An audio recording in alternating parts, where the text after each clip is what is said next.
Welcome to Metapod, the podcast where we discuss operational execs and organizations that make and move stuff, and our common headaches, digital transformation, the forever labor shortage, and doing more with less. And now, the host of Metapod, Ron Crabtree. So it's Ron Crabtree here back, your host of Metapod.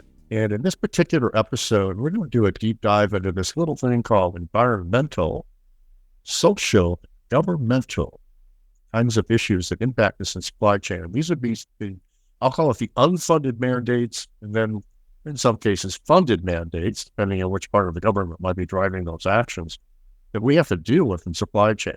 And in a moment, I'm going to introduce Simone Ross, who is a uniquely qualified expert in the sorts of things we should be concerned about from a supply chain management perspective, impacting how, our strategy, what we should be concerned about. So the flow is, we'll start with, after she introduces herself, we'll start with a diagnostic. We're trying to do a deep dive into what would be three key different areas where an organization needs to assess what's the nature of the risk it run into, examples of what other companies have experienced. She's got some great stories to tell.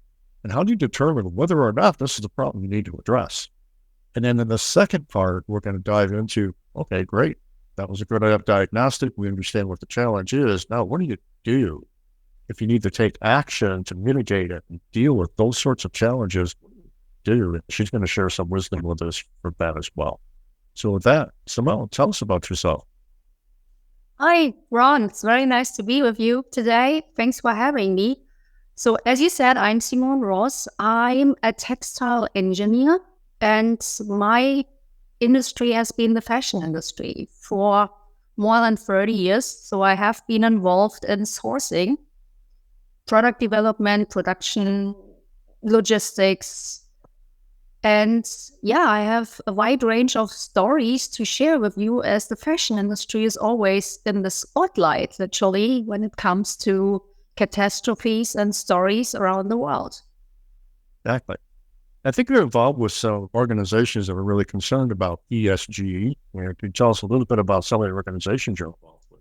So I'm involved with CSCMP. It's the Council of Supply Chain Management Professionals. Okay. And I have been a member since 2017, and I have been the co-track chair for their sustainability track at their EDGE conference, which happens yearly around the US. So that's a big point, because supply chains have to pay attention to ESG issues. And I recently finished a certificate for ESG at the Berkeley School of Law. Okay, awesome. So I can't think of anybody that I would want to tap on the shoulder and ask for advice on this topic that got a wider, deeper background, and of course, a lot of experience in the garment industry, which, as you'll learn, has certainly had its share of ESG challenges that are not unique to just garment industry. So as you're listening to these stories, imagine that if you're doing any form of sourcing outside of North America, so your ESG risks for, labor, for example, would be minimal in North America, not invisible, but certainly not as big as it would be sourcing in India, sourcing in Asia, places like that. So with that, why don't we go ahead and turn now to the diagnostic? Like, Simone's going to share with us three different areas that we need to really understand as an area of risk and or opportunity. And, because that can go both ways. And it gives a little bit more depth around how do you diagnose what kinds of challenges you could face or will be facing in the next decade. So I'll let you take it from there. Sure. So let's start with the social in ESG. And maybe some of your audience may be familiar with a story called Nike is using sweatshops to produce garments and sporting goods. That was very early. It was 1991 the story came up, and people were shocked. But to tell you the truth, what Nike was called out for was kind of the industry standard at the time. And there was a lot of pressure from human rights groups, from the media, and the industry as a whole promised to do better. So I have to ask a question here. So sounds like there was some culpability, because sometimes when news like that comes out, big company like Nike, well, they must be bad guys, right? And some of that would be, the trial by the media where you're found guilty with no opportunity to respond. But it sounds like in this particular case, the industry perhaps was a bit culpable, but also I'm interested in your opinion. Was some of the criticism unfair, or was it on spot? I'm interested in that. As far as I can say, it was on spot. Okay. And literally it identified a few areas which were not really a great story. That, there was a picture in the news having a 12-year-old boy from Pakistan sewing a soccer ball. That's not a great picture for a brand, number one. Number two, there were issues with their payments and also the working conditions. And another issue, which is still a big issue in the industry, is so-called subcontracting, that you place your orders in one factory, but the factory, without telling you, subcontracts to other factories. So these were the issues. And while Nike was called out, everybody in the industry scratched their heads and thought, oh, that could have been us. So, and that was literally the starting point of a lot of CSR departments, especially in this industry. Can you define that, please? CSR? CSR, corporate social responsibility. Okay. So that was literally the starting point where everybody said, we don't want to be in the press. We don't want to be pressured. Our shiny brand should not be, named for bad working conditions. So everybody who touches our product should have a fair shot in working conditions, fair pay, and so on. So that was literally the starting point. And that's a long time ago. It's 34 years ago. So, and all the programs the industry started off were voluntary. So that is important to know, that there wasn't a real standard. So companies could come up with their own way of defining what's good. What do I consider to be fair and good working conditions and fair payment? But there were also kind of guidelines you could follow from the UN, and literally testing companies who had tested goods at this point started to spread the business into doing audits. And also new companies came up and offered their services to go to the factory and do the audits for you, come back with findings, and it was up to you to follow up to improve conditions which weren't up to par at this point. So that has been going on for a long, long time, but it didn't help some of the biggest catastrophes in the industry. So maybe your audience is familiar with Rana Plaza. So there was a building in Dhaka in Bangladesh collapsed in 2013. Oh, wow, so that was 20 years long, was 20 years later. Yeah, exactly. So while the industry tried the very best, things happened, and the building collapsed, and the building had several garment factories inside, and as a result, 1,134 people died.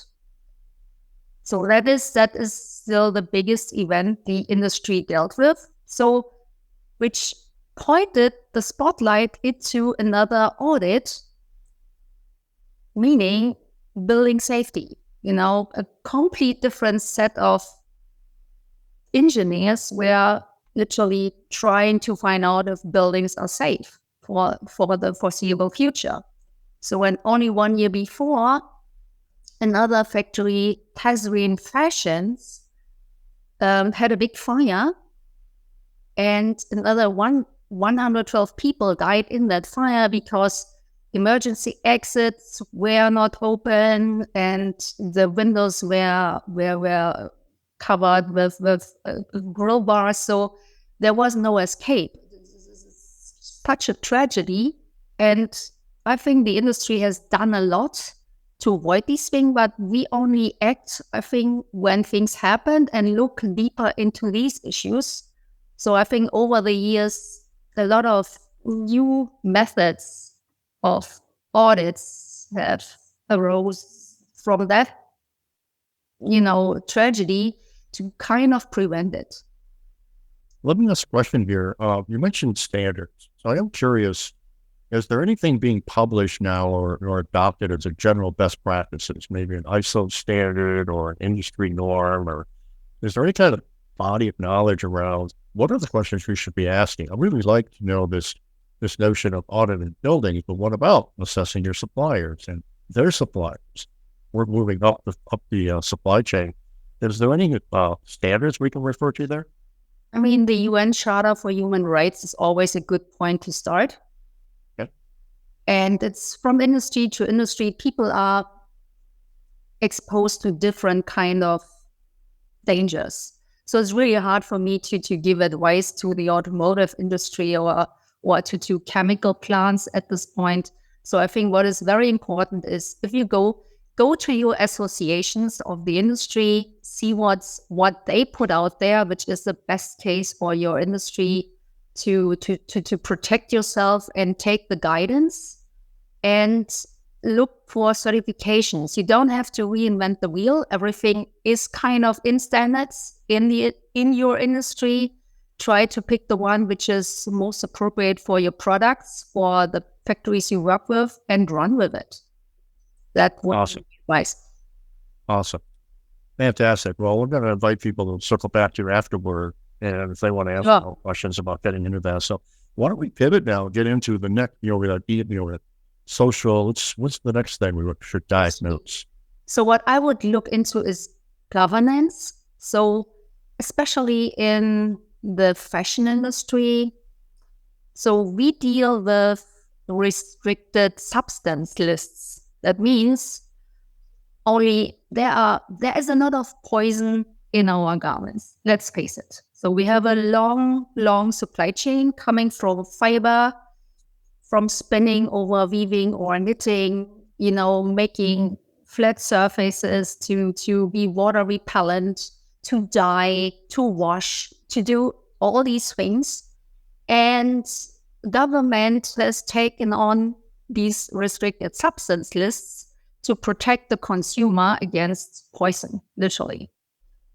But this is not something which is the same in each state in the US, nor is it internationally. So if you have a business and you sell abroad, you may pay attention to the restricted substance lists over there.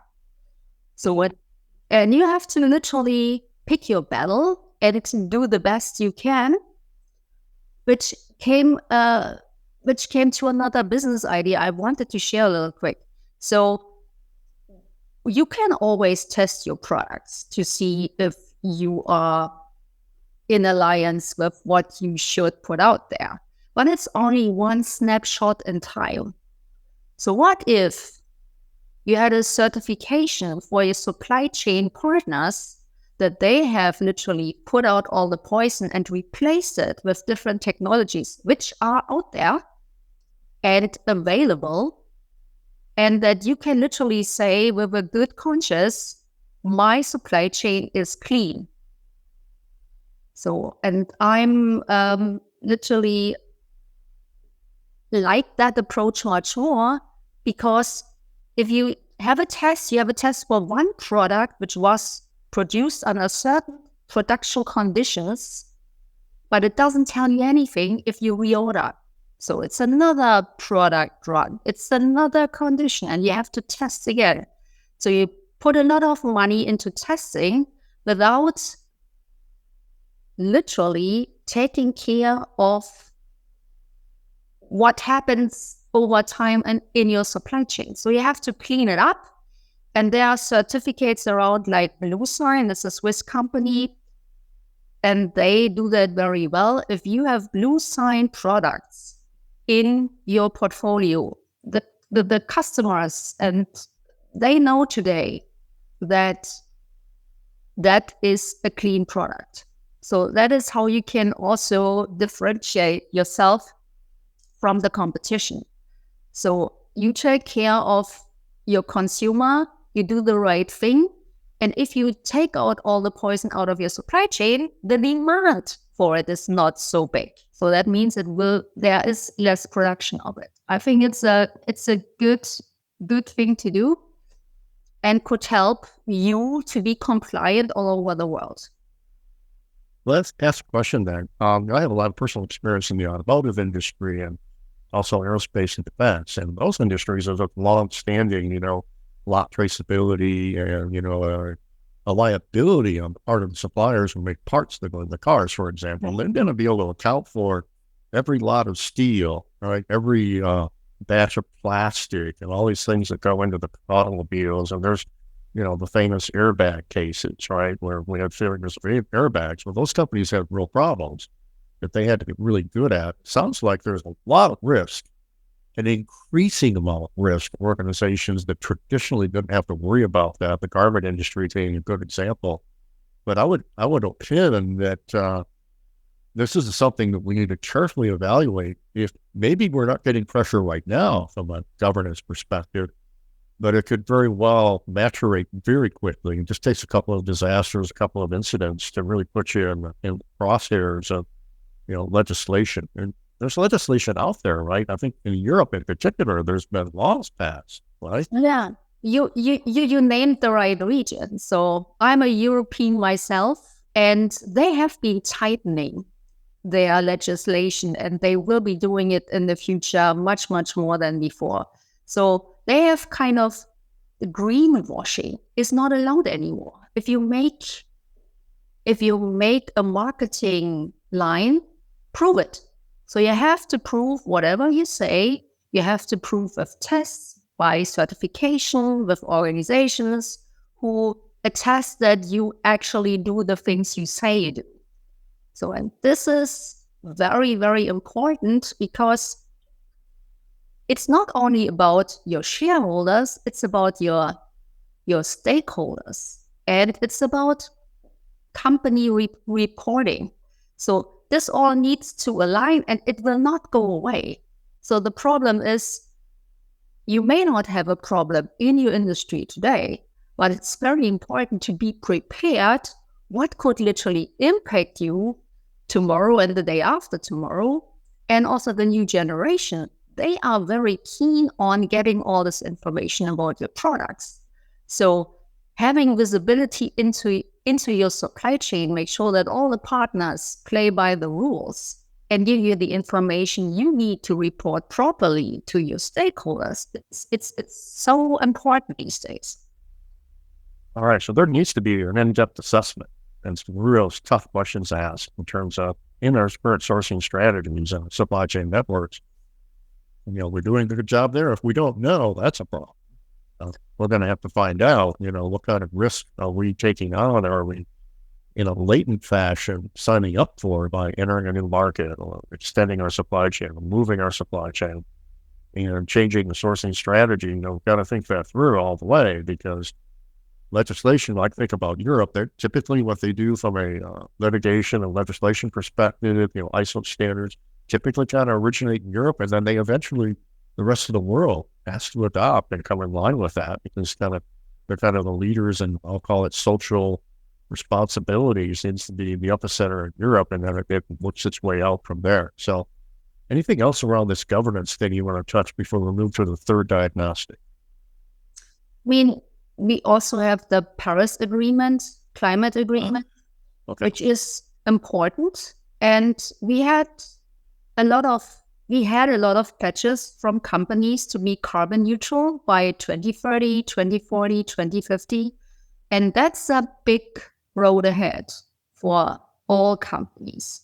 So we had at our CSCMP Edge conference, we focused on these issues very much. So we had speakers from Apple, we had speakers from the EPA addressing what they do in order to reach carbon neutrality at a certain point. And again, it's not only about your own company. So it's about all your supply chain partners as well. So when it comes to carbon neutrality, we divide it into 3 scopes. Scope 1 is your organization, everything, your emissions you put out there. Second part is scope 2, where you buy energy, you buy steam, you buy gas, whatever you need to run your operations. This is also part of your carbon emissions. And the third part, scope 3, is the important one, because your whole supply chain is part of your carbon footprint. So that means you need to address it with your partners. And it's not only about the prices of product, the lead times of product, and the quality of your products. It's also about the carbon footprint of your product at the end of the day. So if you haven't started yet, it's a good time to get started right away and to see where you stand. And in order to do that, it's important that you have the data you need available. So I think trying to get the data to establish a baseline is the most important a company can do. And you may find out that you don't have all the data available you need. And that's the first task: get the data and make sure that you don't have the data only one time. You need to collect this data continuously. And that shouldn't be a big effort. So second thought is automate data collecting, because that will give you the chance to have measurable goals and see where you stand. I think this is very, very important. All right. So from an assessment perspective, understanding our exposure, the questions would be, do we even have data? Are we even asking the right questions? You might even share an example. You don't have to disclose an organization's name or anything, but maybe give an actual example of a case where you had to help the company get through that. So there's something here that's very important, that from an environmental perspective, if we're not already getting pressure from customers, it's coming, right? It's going to get litigated and legislated, and we have to be accountable for that across our supply chains. So I'd be interested in, how do I diagnose if we even have the problem? Well, it sounds like we all have the problem. So the trick is, what kinds of data, at what level of granularity do we need? Do we need to find out if we even have it? And give us an example, a little bit more specific.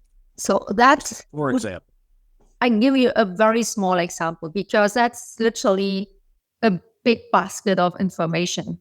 Think about, so what I think all of your listeners have in common, they have transportation going on. Transportation of goods, and transportation produces a lot of carbon. So heavy trucks going from north to south, east to west, all the vessels, from Asia to the US. So you have so much carbon in your supply chain, and you need to find a way to account for it. What do? You work with your transportation companies, with 3PL companies you work with, and ask these questions. And they better have an answer for you. So you also find out that carbon accounting is not easy. It can be done in different ways. So you have literally, for the organization, you have to make a decision: how do I do the accounting?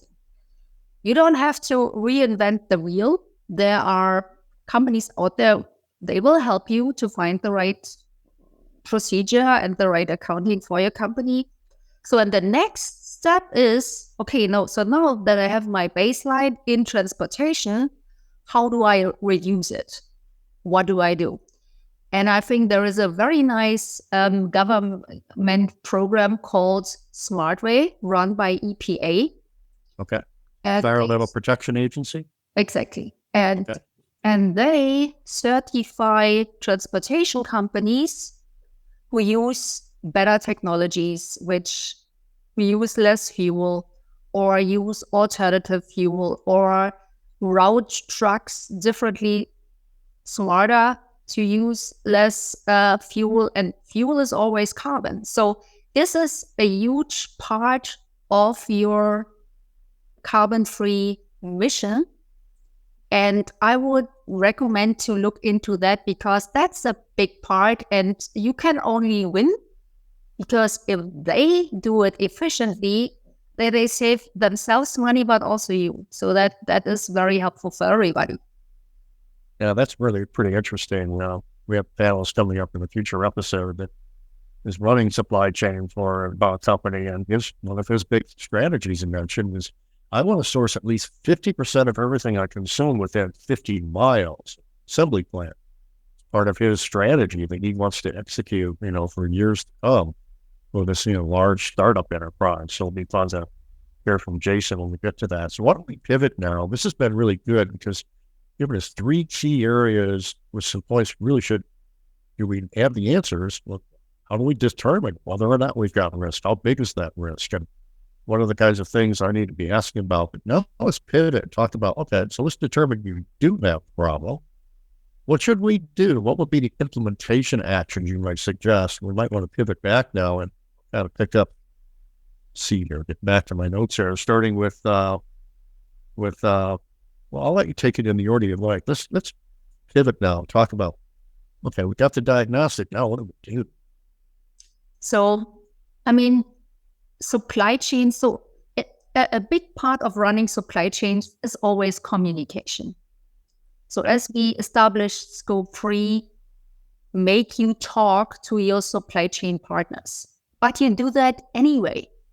So you have to place your production orders. You want to know, will my product arrive on time? Are there any problems? So is the price still the same? What happened? Are we on track? So you ask all these questions, and I think what COVID showed us that we have a big gap in communicating with our partners abroad, especially in Asia, because they are 12 hours away. Right. So that means we have to automate the way we receive information. So, and as a lot of companies have an ERP system is not necessarily the tool to communicate with your partners. So there's software out there which will help you to gather the information you need. And on top of it, you can put more questions out there which come from social, environmental, and all these areas. You need additional information. So that is literally the way to go to gather that information. First, you need the data. Without data, you are literally lost. You can't do anything anymore. So that means you have to communicate with your partners properly to explain what you need, why you need it, and why it will benefit them.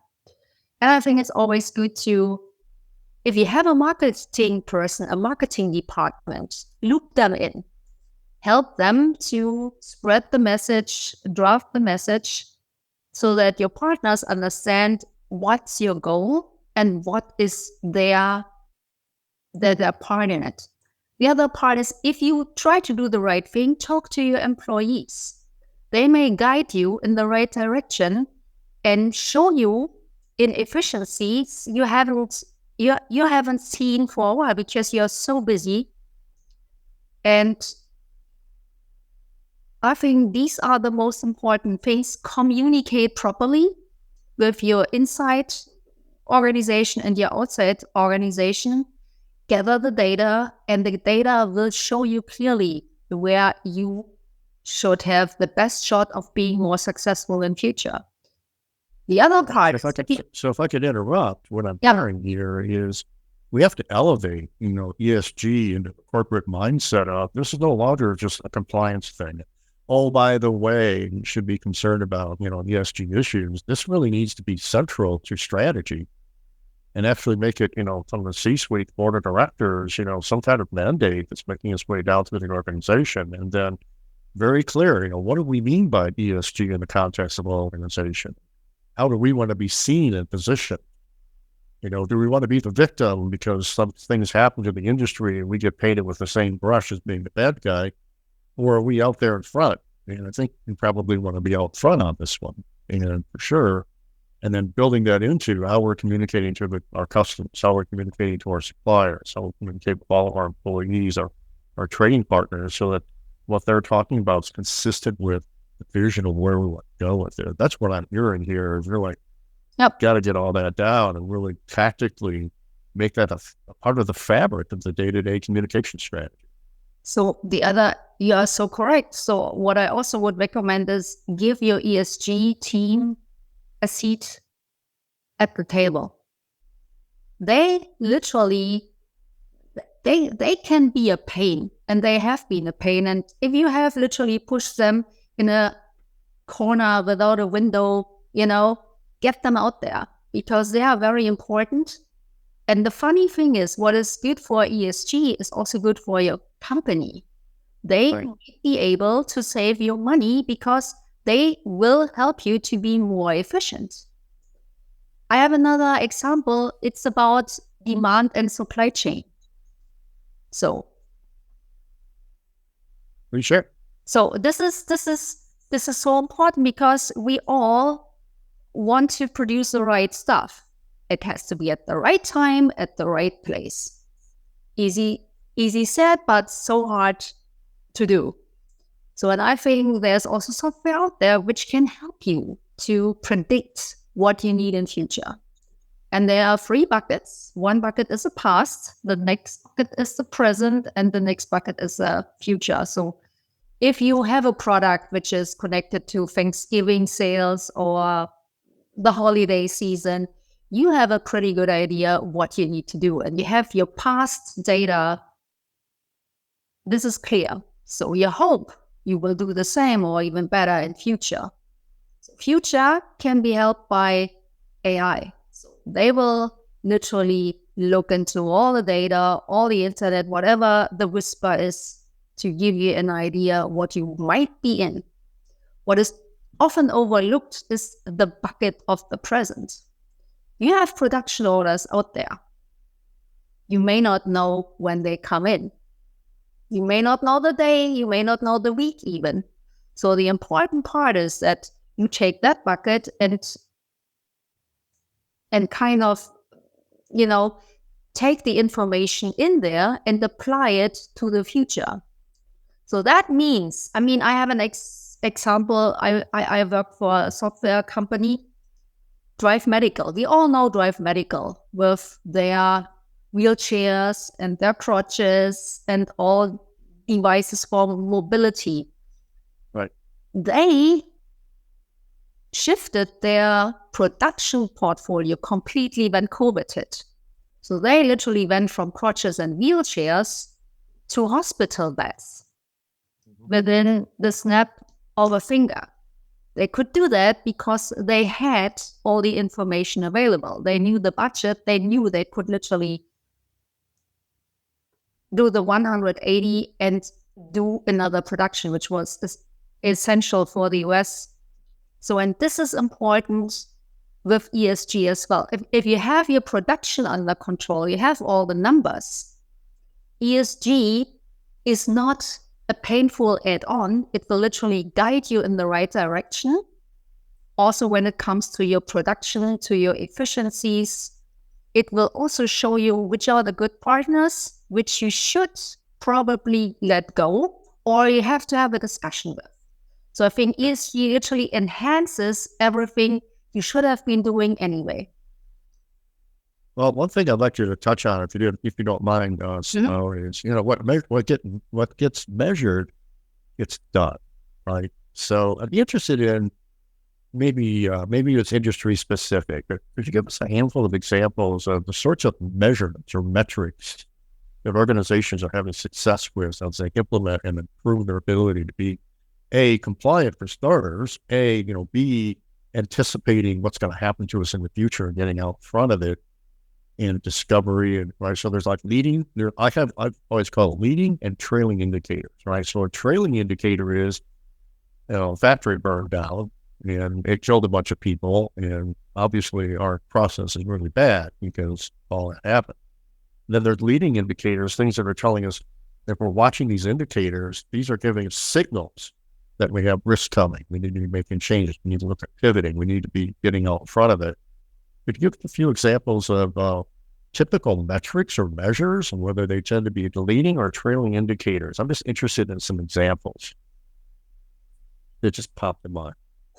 So It's a big topic, I know. Yeah. That's it. So what comes easy to my mind is the container, the cost of a container. Okay. So as a leading or trailing indicator.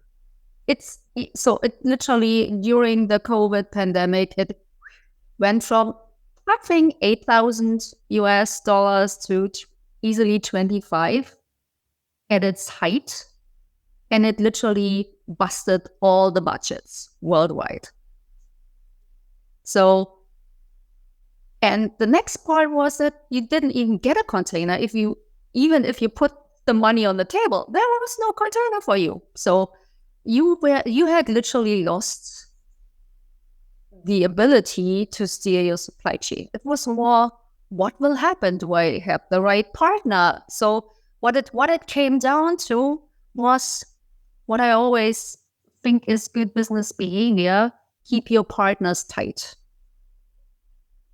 Take care of them.